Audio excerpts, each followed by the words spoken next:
Dan saudara, kita bahas soal sidang ex-Mendikbudristek Nadiem Makarim terkait kasus korupsi pengadaan laptop Chromebook bersama ahli hukum pidana Universitas Jenderal Sudirman, Hibnu Nugroho. Prof. Hibnu, selamat pagi. Apa kabar, Prof? Pagi Mas, ya selamat pagi.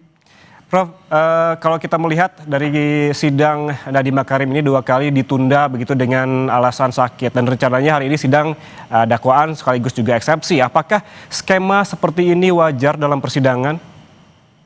Ya begini Mas, dalam suatu peradilan yang baik itu ada beberapa indikator. Di indikator itu dan wajib dilakukan adalah satu tentang pembuktian, dua tentang pendampingan kuasa hukum, ketiga tentang hadirnya seorang tersangka atau terdakwa. Hadir ini wajib karena sebagai bentuk implementasi dari asas akusatur. Apa akusatur? Akusatur yang meletakkan seseorang tersangka, terdakwa sebagai subjek yang sama. Itu yang menarik. Beda dengan dulu, kalau dulu sebagai objek dipaksakan. Oleh karena itu kalau kita lihat dalam suatu setiap persidangan, apakah itu persidangan, apakah itu pemeriksaan tersangka, atau pemeriksaan terdakwa, pertama kali yang ditanya adalah dalam keadaan sehat atau tidak. Dan itu. Kalau tidak sehat, ya ditunda. Kalau sakit, disembuhkan.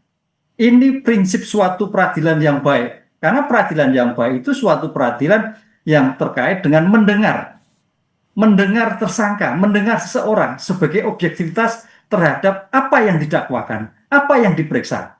Dengan demikian, kalau kita melihat sebagai bentuk peradilan Pak Nadiem di peradilan pusat, saya kira suatu yang bagus, dan ini suatu yang memang harus diterapkan dalam semua lini pemeriksaan, apakah di tingkat penyidikan, apakah tingkat penuntutan, apakah tingkat persidangan. Karena meletakkan sebagai equal, public hearing, mendengar. Mendengar siapa? Mendengar tersangka. Mendengar siapa? Mendengar terdakwa yang akan dibacakan dalam dakwaannya. Itu pun jaksa wajib menjelaskan kembali apa-apa yang mungkin tidak tahu apa yang didakwakan. Ini saya kira hakikat suatu peradilan yang baik itu adalah seperti itu. Sehingga kalau sakit-sakit ya terus ditunda terus gitu Mas. Ini prinsip awal sebagai bentuk perlindungan hak asasi manusia. Oke, kalau melihat rencananya hari ini sidangnya itu agendanya dakwaan sekaligus juga eksepsi begitu. Apakah memang rentetannya apabila terdakwa ini sakit beberapa kali, apakah di sidang pertama ini dilakukan jadwal ataupun agenda yang sekaligus seperti ini atau seperti apa? Ya, kita melihat dalam Pak Nadiem ini dalam situasi beliau adalah sakit yang ditunda 2 kali. Satu. Kedua, dalam suatu persidangan biasanya penuntut umum sudah menyampaikan surat dakwaannya. Surat dakwaan untuk dipelajari penasihat hukum sebagai bentuk equal. Oleh karena itu dengan hadirnya penasihat hukum dan sudah mempelajari surat dakwaan, otomatis hari ini sebagai asas cepat bisa melakukan suatu eksepsi. Eksepsi apa? Terhadap surat dakwaan. Tentang apa? Tentang locus dan tempus delictinya. Nah, disitulah yang menjadikan sebagai asas cepat. Karena kalau biasanya memang minta waktu. Karena kalau sudah lihat seperti ini kan karena sudah mulur berapa kali sehingga sebagai bentuk peradilan cepat, toh sudah disiapkan semua. Saya kira suatu langkah cerdas, tepat, penasihat hukum sudah mempersiapkan eksepsi terhadap surat dakwaan yang sudah dibuat oleh penuntut umum. Sehingga hari ini bisa cepat, besok ke depan tinggal melihat putusannya apakah eksepsinya diterima atau ditolak oleh majelis hakim. Oke, ini cara cerdas menurut Anda ya, Prof. Tapi ataukah ini merupakan cara kuasa hukum Nadiem untuk dalam tanda kutip menguntungkan kliennya? Enggak juga ya, karena peradilan ini kan peradilan yang fair ya. Semua menjadikan suatu keseimbangan ya. Karena ini sudah mundur kalau nggak salah 2 kali, kalau nggak salah 2 kali. Sehingga sebagai bentuk pembelajaran terhadap dokumen dakwaannya, saya kira sudah cukup. Sehingga kalau sudah cukup dibuatkan sekaligus eksepsinya, karena sudah dipelajari Mas. Lain kalau biasanya itu minta waktu dulu untuk mempelajari eksepsi, untuk membuat eksepsi, karena memang belum membaca seutuhnya surat dakwaan yang dibuat oleh penuntut umum. Nah, sekarang kan sudah, kemarin mundur, sehingga semua dokumen sudah, semua catatan sudah, sehingga langkah tepat, cerdas sebagai bentuk asas cepat segera dilakukan sebagai bantahan atau eksepsi terhadap surat dakwaan. Oke, kalau kita melihat pernyataan-pernyataan dari kuasa hukum sebelumnya ini Prof, bahwa ia menyampaikan diksi-diksi seperti bahwa kliennya dikriminalisasi seperti itu.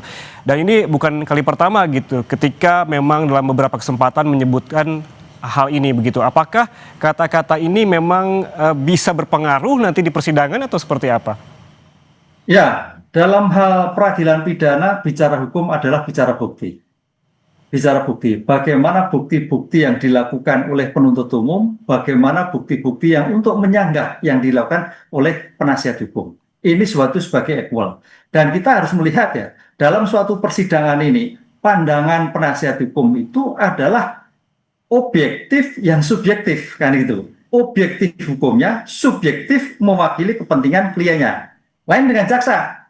Jaksa adalah subjektif dulu, mewakili negara, mewakili rakyatnya, baru objektif terhadap hukumnya. Lah, ini suatu sisi pandang tidak pernah ketemu. Lah, ketemunya itulah makanya di dalam suatu persidangan untuk dibuktikan bersama-sama. Jadi saya kira suatu yang wajar kalau penasihat hukum menyatakan dikriminalisasi dan sebagainya, itu pandangan subjektif. Harus seperti itu, Mas. Karena untuk kepentingan kliennya. Lain dengan penasihat jaksa, pandangannya berbeda lagi. Nah, di situ dalam suatu sistem peradilan pidana seperti itu. Makanya di sini hakim nanti akan melihat objektif hukumnya, objektif perkaranya. Gitu. Apabila kita melihat lagi nih Prof, kuasa hukum Nadiem ini diganti dengan pengacara ex-Menteri Perdagangan Tom Lembong yang sempat divonis 4 tahun 6 bulan meski disebut tidak menikmati hasil korupsi. Tadi Nadiem juga disebut telah mengabdi kepada negara terkait dengan jurnalis Kompas TV bertanya begitu kepada kuasa hukum Nadiem terkait juga soal kriminalisasi ini. Disebutkan oleh pengacara ataupun kuasa hukum Nadiem bahwa Nadiem ini disebut telah mengabdi kepada negara. Apakah Anda melihat ada upaya kuasa hukum untuk mengarahkan kasus Nadiem ini seperti Tom Lembong? Ya, kalau toh mengarahkan itu ya sah-sah saja, kan itu. Tapi paling tidak saya melihatnya sebagai seorang pejabat yang sudah berkontribusi itu adalah seandainya kita bicara seandainya nanti dalam suatu pembuktian itu ada kecenderungan potensi, ini suatu yang meringankan. Nah, itu karena sudah berkontribusi, karena dalam suatu pertimbangan hukum itu akan dilihat yang memberatkan dan yang meringankan. Apa yang memberatkan? Misalkan berbelit-belit, tidak jelek, tidak kooperatif dan sebagainya. Yang meringankan apa? Oh, ternyata terkait kondusif. Kemudian terkait dengan bahwa dia punya kontribusi pada bangsa negara, kemudian memperlancar jalan suatu persidangan dan sebagainya. Itu saya kira suatu yang sangat baik dalam konstruksi suatu persidangan, karena bagaimana juga ketika hal-hal yang meringankan ini menjadikan suatu ditelaah oleh majelis hakim betul, wah itu sangat meringankan sekali seandainya dalam suatu putusan itu nanti ada suatu pembuktian terpidana, kan itu Mas. Ini yang saya kira penasihat hukum mau laksana memang dalam rangka untuk kepentingan kliennya. Oke, kalau kita lihat juga tadi Prof bahwa memang disebutkan bahwa dalam kasus ini ada beberapa sosok begitu yang datang, ada beberapa tokoh yang datang untuk memberikan supportnya kepada Nadiem. Ada juga tadi Nadiem kan memang berasal dari ojek online begitu. Ada juga beberapa support seperti itu di luar. Kita berbicara di luar dari ranah di dalam persidangan.